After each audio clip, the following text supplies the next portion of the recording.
peaksid teineteist päris hästi tundma. Sellest oli seal põder praegu peale jäi. Tundub, et seal natukene mingisugust vestlust ka. Igatahes Henri välja palli taga võib sealt tulla ka otse peale löök, võib tulla tsenderdus.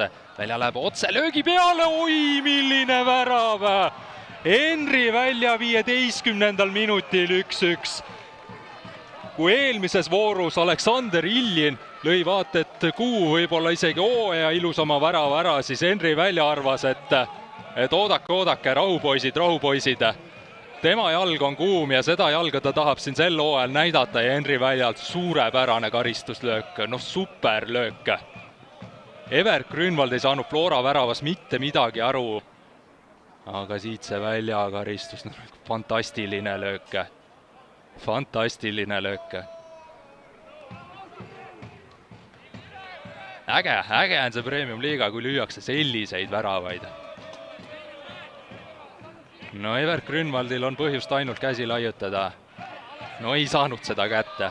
No väga raske oleks seda kätte olnud ka saada. Uskumatu.